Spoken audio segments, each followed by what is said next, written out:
The only thing that's left to do is to get your starting lineup correct. Hopefully I can help you with that here. Starting off with S tier, we have a running back dropping off. Jonathan Taylor is sadly not even in the top 2 tiers of this video. It is solely going to be Christian McCaffrey as well as Jahmyr Gibbs. McCaffrey is playing the Tennessee Titans. Love that matchup at home where they are massive favorites and they are expected to be one of the highest scoring offenses in the league. And McCaffrey at the same time is the current #1 running back in fantasy with 25.3 fantasy points per game.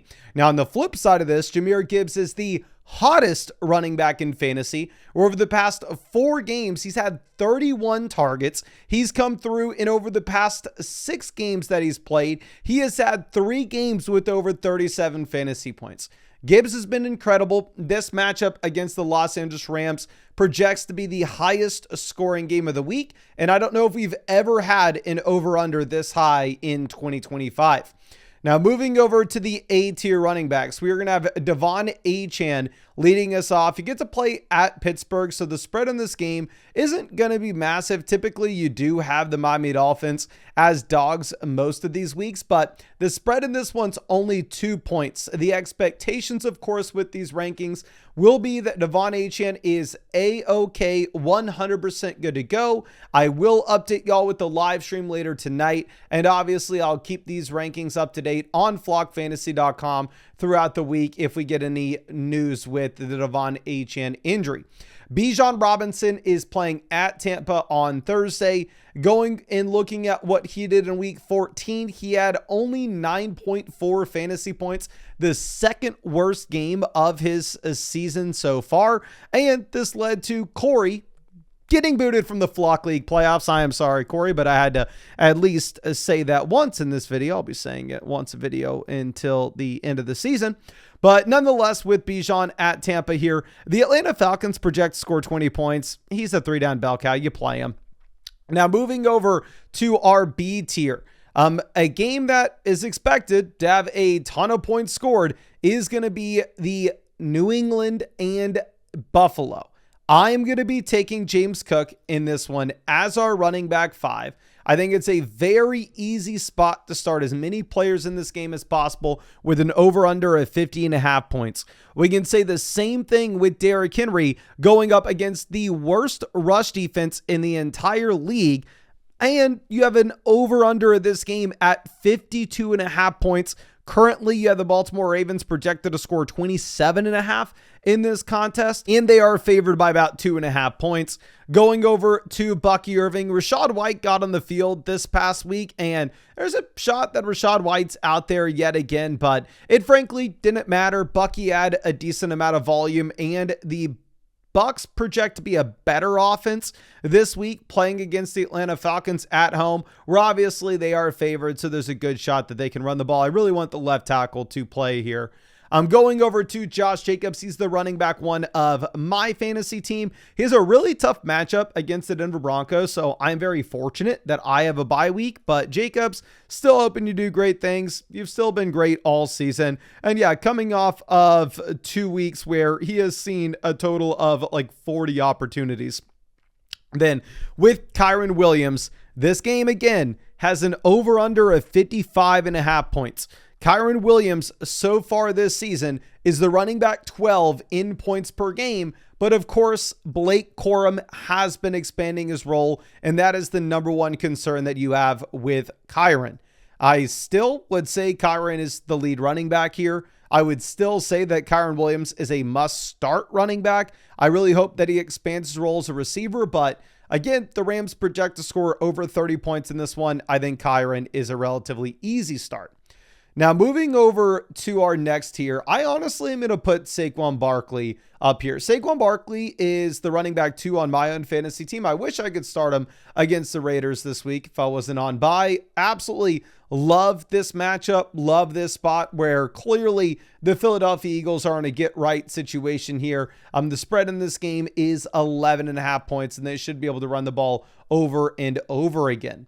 Then our next running back's going to be Chase Brown. With Chase Brown, I'm not that concerned that the Cincinnati Bengals are dogs in this game. The Bengals very rarely are going to be favored in football games. They're not a good football team. But what I am a little bit concerned with is the scale back in the usage of Chase Brown ever since Samaje Perine came back into this offense. Now, of course, it didn't matter this past week where Chase Brown still had multiple touchdowns, and it's still a very good offense with Joe Burrow under center. Don't get me wrong. Then looking at Javonte Williams, in theory, it's a really tough matchup playing against the Minnesota Vikings defense. It's a very strong defense, but the Cowboys are favored by 5.5 points. Javonte so far this season's averaging 16.5 carries, 3.5 targets. So he's averaging exactly 20 opportunities in a game in which they are favored by a considerable amount. And then going over to Jonathan Taylor. Yes, it is sad to put Jonathan Taylor this low on the list. And we have to at least address the elephant in the room, and that is they are going to be running the ball over and over and over and over again. This entire team's game plan is going to be around Jonathan Taylor, and if you're a Jonathan Taylor owner, you better hope that's enough for him in fantasy. The hesitation that I have with JT is they currently project to be the second worst offense in the league this week. 14.5 points is their implied team total. If you look at the spread of this game, they are 2 touchdown dogs. It is very difficult to rank a running back that is a 2 touchdown dog against a very tough defense. As a top 12 player, Jonathan Taylor is right there just because he's arguably the best running back in the league, but he's not a massive receiving threat out of the backfield. A 45-year-old Phillip Rivers may actually be the starting quarterback of this offense. So you have to lower your expectations with Jonathan Taylor down dramatically. Then going over and looking at Travis Etienne. With Etienne, really like the matchup against the New York Jets. You currently have the Jacksonville Jaguars favored by about 12.5 points. And then obviously it did look like he expanded his role quite dramatically this past week with the Byshell Tootin fumble. Etienne, yet again, had 20 plus opportunities as he has seen a ton this season. Now moving down to our D tier, I have Breece Hall on my own fantasy team, and it looks like it just may be time to throw in the towels with the New York Jets offense. Like, it is a very ugly spot. It's not like Jacksonville is an incredible football team, yet they're still favored by almost 13 points. You actually do have the New York Jets tied with the Indianapolis Colts as the second worst offense with projections this week. Going over and looking at Quinshon Judkins, not going to be a massive receiving threat. And as always, the Cleveland Browns project to score very, very few points, and they are a pretty heavy dog here. I believe the Bears are favored by 7.5 over them. Going over to Trevion Henderson, I would have loved to keep Trevion Henderson as a top 12 running back in our rankings. Go back to week 10, he scored 28 points. Week 11, he scores 32. And then what happens? Oh, Ramondre Stevenson comes back in, and Trevion Henderson against the Giants played 48% of the snaps. Now, this is going to be a very high-scoring game against the Buffalo Bills. Over-under this game's 50.5 points. So I like the upside that you get in a shootout, but the Ramondre usage is just super frustrating. Going over to Amari Hampton, obviously, Kamani Vidal did get a considerable amount of work against the Philadelphia Eagles. I would assume that Amari Hampton continues to expand his role every week that goes by. The only holdup that I'm going to have here ranking him as a must-start running back is it's a very tough matchup that you're going to have against the Kansas City Chiefs. And also, the Los Angeles Chargers offensive line is very much decimated. I honestly think you can make an argument to put RJ Harvey ahead of Amari Hampton. And you know what? I'm going to do it because with RJ Harvey, now at this point, the role is unquestioned. He's not going to have to split with a player like Kamani Vidal. I mean, he comes through and he sees 23 total opportunities, 100 total yards against the Raiders this past week. If you look at the underlying snap data, RJ Harvey was very clearly the starting back. The only holdup that I would have with Harvey is it's a tough matchup against the Packers. But again, Amari Hampton has a tough matchup against the Chiefs. And then Ashton Jeanty, the running back that you took in round 1 of your fantasy draft, has a very tough matchup against the Philadelphia Eagles this week, where the Raiders currently project to score the fewest amount of points in the league. Yes, they project to score fewer points than the Indianapolis Colts with 45-year-old Phillip Rivers. The Phillip Rivers thing is so insane. If you remember the last time we saw Phillip Rivers and how he looked playing the game of football. I had to do this myself. I had to look up, when was that? That was 2020. That was the COVID season. Think about how long ago that and the man was a dinosaur then. But besides the point, the Raiders project to be even worse than that. They have a horrible matchup in Philadelphia where they are just going to get absolutely stomped on. But all those running backs have guaranteed volume, right? So running backs 20 and above, if they're on your team, you probably just have to go ahead and start them. The guys below this is where it gets a little bit shaky, where I can't tell you that they're guaranteed starts. Woody Marks finally has a good game, 15 fantasy points. I mean, this is the first double-digit performance that he's had since week 10. But with Woody Marks, he continues to see the volume. He's had at least double-digit carries every single week since week 6.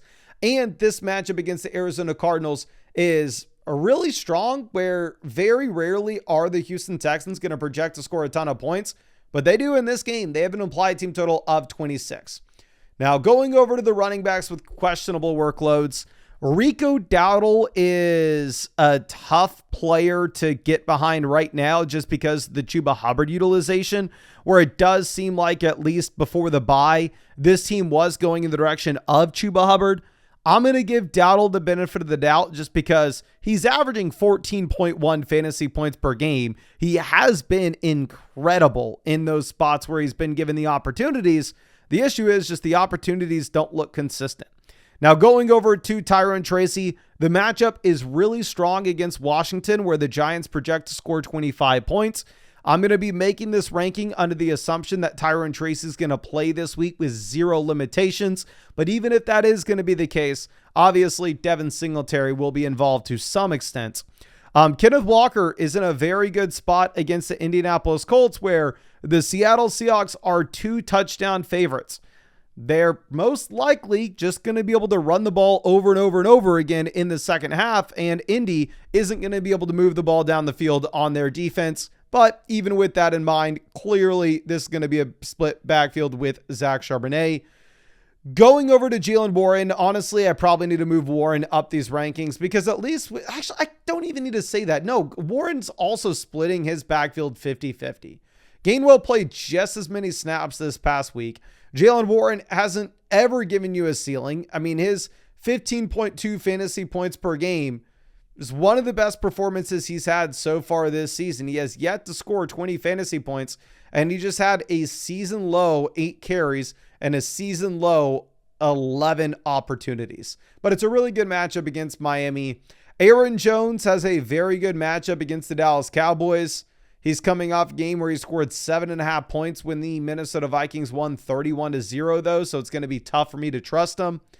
DeAndre Swift, as well as Kyle Monangai, are now split in this backfield in Chicago, effectively 50-50 as well. And the matchup against the Cleveland Browns has been easier as of late for some of these running backs, but it is still by no means a spot in which you want to be attacking the Cleveland Browns rush defense. Now, going over to Devin Neal, I probably need to move him up a bit because it's not like the New Orleans Saints project to get blown out here by the Carolina Panthers, spreading this game's 2.5 points in New Orleans. Expectations are that you have no Alvin Kamara. If Kamara plays, we'll update these rankings. But Devin Neal is just going to get you that consistent, guaranteed volume. I don't think he's a super special player. I don't think it's a super special offense. But, I mean, you're going to get usage as a receiver at least.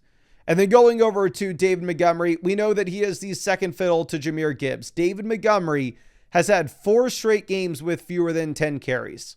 Let me go through and see the last time that this has happened to David Montgomery, because honestly, I don't know if it's ever happened to him. Like, I'm just scrolling through his game logs right now on flockfantasy.com. And yeah, he was drafted in 2019. So this is the first time in David Montgomery's NFL career that he's had 4 games with fewer than 10 carries. So he is 100% getting phased out of this offense.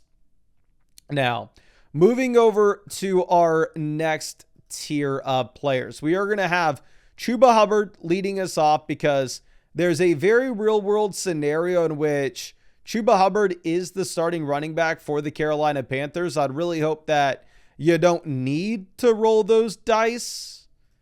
If you're in the playoffs, I'd imagine if you're in the playoffs, you don't really need to start any of these backs. Like going over and looking at Kareem Hunt, yeah, there's a shot that he scores a touchdown, but if the touchdown's not there, like the fantasy points for damn sure aren't gonna be, but you're pretty likely to get 10 plus carries in a mediocre offense. Kenneth Gainwell, good matchup against Miami. And at the same time, he is getting a ton of receiving utilization. Like over the past 4 games that he's played, he's had 6 targets in at least 3 of them. Zach Charbonnet going to split the backfield with Kenneth Walker in a game in which the Seattle Seahawks are going to run the ball a ton, but Charbonnet's not really getting used as a receiver. Trust me, I understand that Tony Pollard scored a ton of fantasy points this past week. He was on my bench, and he's going to stay there, mainly because it's the Tennessee Titans offense. Very rarely are the Titans going to be able to win a football game. Maybe they can beat the Cleveland Browns, but they're not beating the Niners, where the Niners are almost 2 touchdown favorites. I'm going over and looking at Bam Knight. Technically, he is the starting running back for the Arizona Cardinals, very similar to how technically Tony Pollard is the starting running back for the Tennessee Titans. But at the same time, I really don't have much interest knowing that you're having to play at Houston and you project being one of the worst offenses in the league this week. Ramondre Stevenson has a role that's large enough to cap the ceiling of Trevion. Like Trevion played 48% of the snaps the last time we saw him out there, and Ramondre played 59%, which is just insane. Tyler Algier, you could throw out there and pray that he gets you a touchdown. Kamani Vidal, I know a lot of people are going to be on because he had this 60-yard reception this past week. I think you will have Amari Hampton expanding his own role.